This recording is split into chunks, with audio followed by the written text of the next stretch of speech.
Dear students, आज हम एक बहुत ही इम्पोर्टेंट टॉपिक पे बात करने जा रहे हैं जिस टॉपिक का नाम है एसिड बेस इंडिकेटर्स या सिंपली इंडिकेटर्स। इस वीडियो को देखने के बाद आप कमेंट बॉक्स में जाकर एक लिंक पे क्लिक कर सकते हैं और इस वीडियो के मुतल्लिक कुछ क्वेश्चंस का आंसर देकर अपनी नॉलेज को चेक कर सकते हैं। डियर स्टूडेंट्स, इमेजिन करो कि आप किसी केमिस्ट्री लैब में हो और इस लैब में बहुत सारे केमिकल सॉल्यूशंस हैं और आपसे पूछा जाता है कि इन केमिकल्स को आप क्लासिफाई करो into acids, basis and neutral substances. आपको क्या करना है? एसिड्स का एक अलग ग्रुप बनाना है, बेसिस का एक अलग ग्रुप बनाना है और न्यूट्रल सब्सटेंसेस का एक अलग ग्रुप बनाना है। इस सिचुएशन में आप क्या करेंगे? यहाँ पे ये ज़रूरी है कि आपके पास कोई ऐसी टेक्निक होनी चाहिए जिस टेक्निक के ज़रिए आप इन सब्सटेंसेस को, केमिकल्स को क्लासिफाई कर सकेंगे। तो इस सिचुएशन में आप एसिड बेस इंडिकेटर्स का इस्तेमाल करके इस काम को आसान कर सकते हैं। So what are indicators or acid base indicators? Indicators are the substances which change their color when they are put in an acid or base. ऐसे substances, ऐसे chemicals जो अपना कलर चेंज करते हैं, which change their color. ऐसे chemicals, ऐसे substances जो अपना कलर चेंज करते हैं जब उनका कांटेक्ट हो जाता है एसिडिक और बेसिक सॉल्यूशन के साथ। जब उनका कांटेक्ट हो जाता है एसिड सॉल्यूशन के साथ या बेसिक सॉल्यूशन के साथ तो कुछ सब्सटेंसेस अपना कलर चेंज करते हैं। इन्हीं सब्सटेंसेस को इंडिकेटर्स कहते हैं। They are called indicators. Hence indicators are the substances which change their colour when they are put in an acid or base। जब उनको डाला जाता है एसिड में या बेस में, एसिडिक सॉल्यूशन में या बेसिक सॉल्यूशन में, ये सब्सटेंसेस अपना कलर चेंज करते हैं। अगर इन सब्सटेंसेस को हम एक न्यूट्रल सॉल्यूशन में डालेंगे तो इस सूरत में इनका कलर चेंज नहीं होता है। इस सिचुएशन में हमें देखना होता है कि इनका कलर जो है वो किस तरह से चेंज हुआ है। An indicator tells us whether the substance we are testing is acid or base, by change in its color। Indicator हमें ये बात बताता है, ये बात समझाता है कि जिस सब्सटेंस का हम टेस्ट ले रहे हैं वो सब्सटेंस एसिड है या बेस है। ये किस तरह से समझाता है? क्योंकि इसका कलर चेंज हो जाता है। The three common indicators are litmus, सबसे ज्यादा जिन इंडिकेटर्स का यूज होता है उनमें ये तीन इंडिकेटर्स आते हैं। First one is called litmus, second one is phenolphthalein, and the third one is methyl orange। The three common indicators are litmus, phenolphthalein and methyl orange। These are the examples of three important indicators. Now indicators have types. First category is of natural indicators. These are some of the natural indicators. Like first one is litmus. Second one is red cabbage, this one. Third one is turmeric, this one. Red cabbage and turmeric, these you have seen। अब जो litmus इसमें है, litmus को हम extract करते हैं, निकालते हैं एक लाइकन से निकालते हैं।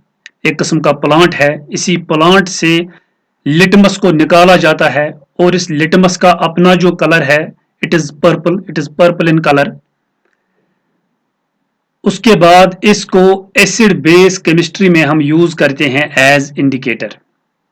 इसी तरह से रेड कबेज इसका इस्तेमाल होता है as indicator, and we use this turmeric also an indicator. ये 3 एग्जांपल्स हैं नेचुरल इंडिकेटर्स, और ये किस तरह से अपना कलर चेंज करते हैं। हियर यू कैन सी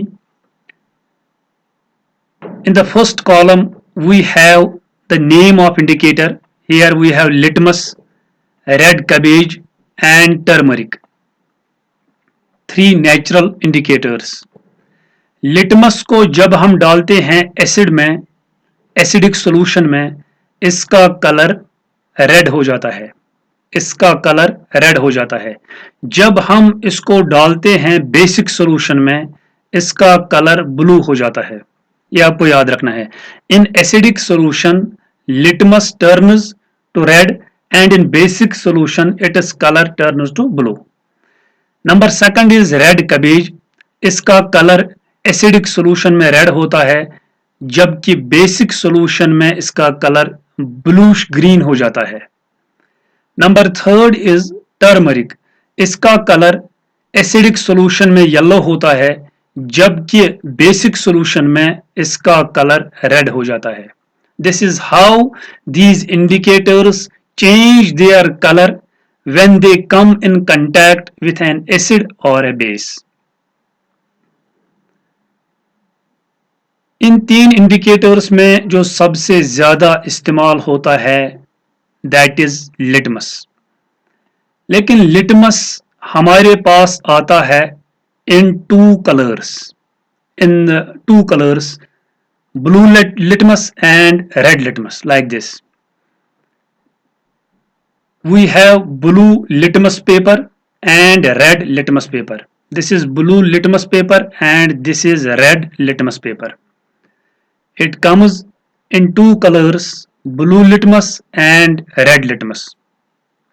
और जब हम इस लिटमस पेपर को यूज करते हैं एज एन इंडिकेटर, तो इस तरह से हम करते हैं। This is the first test that is acid test, this is the second test that is base test, and you have to remember this thing. Blue litmus turns red in acidic solution. Blue litmus convert हो जाता है, turn हो जाता है into red colour in acidic solution. जब हम इस strip को, इस पेपर स्ट्रिप को डालते हैं एसिडिक सॉल्यूशन में, तो इसका कलर रेड हो जाता है। इससे हमें ये पता चलता है जिस सॉल्यूशन का हम टेस्ट ले रहे हैं वो सॉल्यूशन एसिडिक है। That is this blue colour of litmus turns into red. Now second test, if we have red litmus, तो इसका कलर ब्लू में कन्वर्ट हो जाता है in basic solution. Basic solution में जब हम डालते हैं दिस लिटमस स्ट्रिप, तो इसका जो रेड कलर है वो कन्वर्ट हो जाता है इनटू ब्लू कलर। आप यहाँ पे देख सकते हैं। अगर हमारे पास एक न्यूट्रल सॉल्यूशन है, उस पे कोई असर नहीं होता है ब्लू लिटमस का या रेड लिटमस का, यानी उसमें ब्लू लिटमस अपना कलर चेंज नहीं करता है, रेड लिटमस भी उसमें अपना कलर चेंज नहीं करता है। Hence blue litmus converts into red colour in acidic solution, red litmus turns into blue color in basic solution. This is another category of indicators called synthetic indicators. कुछ ऐसे indicators है जो हम खुद बनाते हैं। इन indicators में जो well known example है it is phenolphthalein. phenolphthalein इसका भी बहुत ज़्यादा यूज होता है एसिड बेस केमिस्ट्री में, खासकर in titrations we use this chemical as indicator. And when we put a few drops of phenolphthalein, जब हम कुछ drops phenolphthalein के डालते हैं एसिडिक सॉल्यूशन में, this is for example acidic solution, जब हम कुछ drops इसमें डालते हैं तो इसका कलर चेंज नहीं होता है, we get a colorless solution, इसमें कलर चेंज नहीं होता है। जबकि बेसिक सॉल्यूशन में फिनोप्थिलीन का कलर पिंक हो जाता है। बेसिक सॉल्यूशन में फिनोप्थिलीन का कलर पिंक हो जाता है। इस तरह से हमें पता चलता है कि एसिडिक सॉल्यूशन कौन है और बेसिक सॉल्यूशन कौन है। Phenolphthalein changes to pink color in basic solution. This is another synthetic indicator called methyl orange. Methyl orange. और जब हम मिथाइल ऑरेंज को एसिड टेस्ट के लिए इस्तेमाल करते हैं, एसिडिक सॉल्यूशन में इसका कलर रेड हो जाता है, जबकि बेसिक सॉल्यूशन में इसका कलर येलो हो जाता है। इस तरह से ये अपना कलर चेंज करता है और हमें पता चलता है कि एसिडिक सॉल्यूशन कौन है और बेसिक सॉल्यूशन कौन है। And this indicator is called methyl orange. Methyl orange. Last one is olfactory indicators. कुछ ऐसे सब्सटेंसेस हमारे पास हैं, ऐसे इंडिकेटर्स हमारे पास हैं जो अपनी स्मेल को चेंज करते हैं। These substances change their smell. The substances which change their smell, that is odor, in acidic or basic solutions are called olfactory indicators.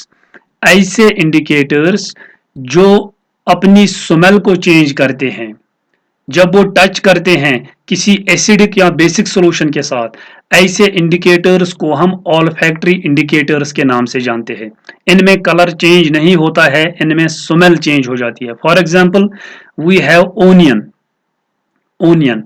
Onion is an olfactory indicator. Olfactory indicator.